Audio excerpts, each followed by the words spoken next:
America और Iran के बीच जंग में जब से शांति स्थापित हुई है उसके बाद देश में जो सोने का जो रेट है उसमें बड़ी गिरावट जो है वो देखने को मिल रही है। लेकिन इसके बावजूद जो सोने की मार्केट है, चांदी की मार्केट है, वहाँ पर ख़रीदारों की जो संख्या है वो अभी भी वो जंग से पहले वाले हालात पर नहीं पहुँची है। अभी भी जो मार्केट है आभूषणों की, उस मार्केट में थोड़ा जो सन्नाटा है वो फिलहाल देखने को मिल रहा है। इस वक्त हम करोल बाग की वल्लभ ज्वेल की एक दुकान में मौजूद हैं और आम तौर पर यानी कि जंग से पहले इस दुकान में अच्छी खासी भीड़ जो है वो ख़रीदारों की देखने को मिलती थी, लेकिन अभी फ़िलहाल इस दुकान में अभी जो ख़रीदार हैं वो कम हैं। क्या है इसकी वजह और जो सोने के जो दाम गिर रहे हैं वो कहाँ तक आकर के गिरेंगे, हमारे साथ बात करने के लिए मौजूद हैं इस दुकान के मालिक रितेश जी। सर एक बार अपना नाम पूरा बता दीजिए। रितेश। सर ये जिस तरीके से हम देख रहे हैं कि अभी क्रैश काफ़ी हो गया है, लेकिन इसके बावजूद जो ख़रीदार हैं उनकी संख्या पर क्या असर पड़ा? क्या अभी आ रहे हैं लोग? संख्या अभी भी कम है क्योंकि लोगों में वॉर की वजह से फियर फैक्टर है, अनएम्प्लॉयमेंट होने का खतरा है। क्रूड ऑयल के जो प्राइस बढ़े हैं उसकी वजह से अनएम्प्लॉयमेंट होने का खतरा है, इसलिए जी संख्या कम है। ऑल्दो ये सही टाइम है बाय करने का क्योंकि $4000 इंटरनेशनली एक बहुत बड़ा रेजिस्टेंस है गोल्ड के लिए।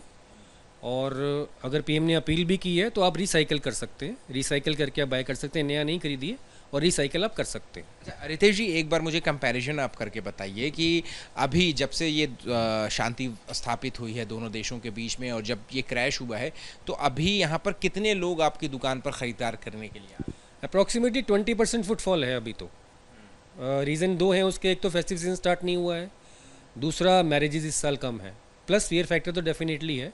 लोगों को डर है कि हमारी जॉब जा सकती है या लोगों को डर है हमारा बिजनेस इफेक्ट हो सकता है क्योंकि क्रूड ऑयल ऑलमोस्ट जो क्रूड के प्रोडक्ट्स हैं ऑलमोस्ट सभी के यहाँ यूज़ होते हैं, तो ये रीज़न एक बहुत बड़ा रीज़न है। प्री वॉर लेवल की अगर हम बात करें तो कितने लोग आ जाते थे और अभी अगर कंपैरिजन करें तो कितने लोग? सर इट इज़ 100/100 to 20 है, जो 100 का फुटफॉल था इस समय 20% पे आया हुआ। तो अभी जो क्रैश जिस तरीके से दाम जो है वो कम हो रहे हैं, आपको क्या लग रहा है कि ये दाम जो है वो कहाँ तक आ करके जो है वो कांस्टेंट हो? $4000 इंटरनेशनली बहुत ही बड़ा रेजिस्टेंस है गोल्ड के लिए। $4000 के आसपास जब भी गोल्ड आए वो बेस्ट टाइम है बाय करने का, और अभी उसी के आसपास ही चल रहा है। एक्सपेक्टेशन ये है कि कमिंग मंडे से प्राइस फिर बढ़ेगा। अभी अगर आप दर्शकों को बताना चाहें कि सोना अगर किसी को ख़रीदना है शादी के लिए या सेविंग के लिए तो फिर कौन सा अभी क्या रुकना चाहिए मंडे तक या आज ही? आज बाय करने का, सैटरडे संडे वीकेंड भी है और राइट टाइम है। किसी की मैरिज अगर बाद में है वो भी आज ले ले तो फ़ायदे में रहेगा क्योंकि ऑलरेडी 3000 रुपये तोला 3 दिन में बढ़ चुका है, तो ये अपसाइड जाने के चांस ज़्यादा हैं, डाउन साइड के कम है।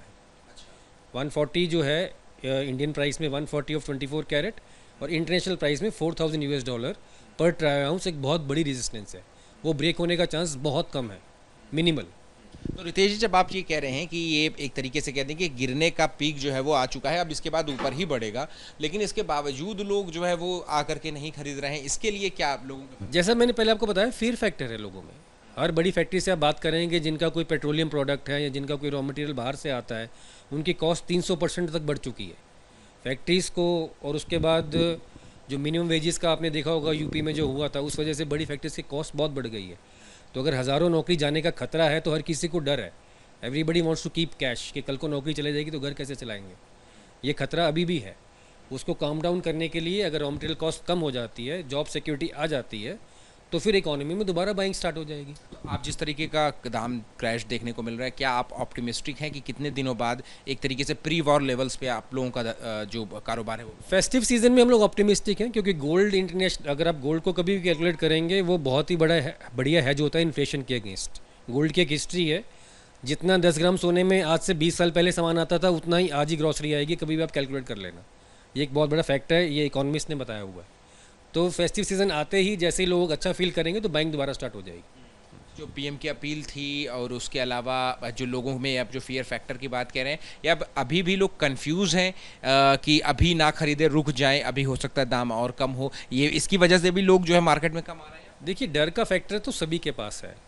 वो जैसे हमारी तो पेरिशेबल कमोडिटी नहीं है, कुछ लोगों का जिनका एक्सपोर्ट होता है हॉर्मुज़ के थ्रू एक्सपोर्ट जाता है, सपोज करो ग्रेप्स जा रहे हैं, संतरे जाने हैं, अगर वो जहाज़ आएगा नहीं, एक्सपोर्ट होगा नहीं, वो पेरिशेबल होगा तो करोड़ों रुपए का फ्रूट ख़राब हो रहा है।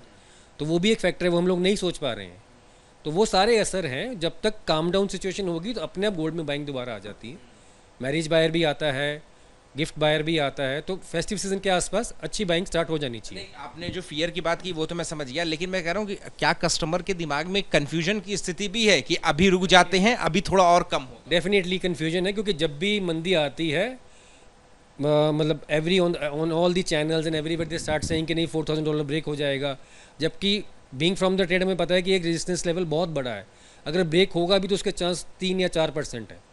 $4,000 US डॉलर ब्रेक होने का चांस 3 या 4% मैक्सिमम है, और वो भी बहुत थोड़े टाइम के लिए होगा। कस्टमर उसका बेनिफिट नहीं ले पाएगा, क्योंकि अगर कभी जैसे मंडे को बंद होता है, करोल बाग बंद है, तो आप बाई नहीं कर पाएंगे।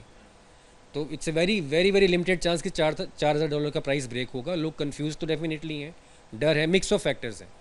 लेट्स सी, फेस्टिव सीजन अच्छा रहने के चांसेस काफ़ी अच्छे हैं। एक आखिरी सवाल है मेरा कि जो भी दर्शक हमारे अब इस वक्त गृहिणी हो गई या कोई भी आपको सुन रहा है बीपी न्यूज़ के माध्यम से, और अगर वो सोना खरीदने का मन या बना रहे हैं, उनको आप क्या सलाह दें? ये बिल्कुल सही समय है बाय करने के लिए। आपका जितने भी पुरानी ज्वेलरी है, पुराने डिज़ाइन हो चुके हैं, आप उनको रिसाइकिल कीजिए। देश हित में जो पीएम ने कहा है, आप नया नहीं खरीदिए, हमें उसका इंपोर्ट बिल नहीं देना पड़ेगा। आप पुराना लाइए, रिसाइकिल करके नया ले जाइए। मेकिंग चार्ज का सिर्फ डिफरेंस आएगा और आप नया लेके जा सकते हैं, और बहुत बढ़िया नए डिज़ाइन चले जाएंगे, नए बढ़िया डिज़ाइन आएंगे, आप पहनिए, और आपकी इन्वेस्टमेंट तो एज ही रहेगी, क्योंकि आपने वही गोल्ड दोबारा रिसाइकिल कर लिया। So it's a good time to buy. शुक्रिया बात करने के लिए। कैमरा पर्सन राजेश कुमार मीना के साथ अहमद बिलाल, एबीपी न्यूज़, दिल्ली।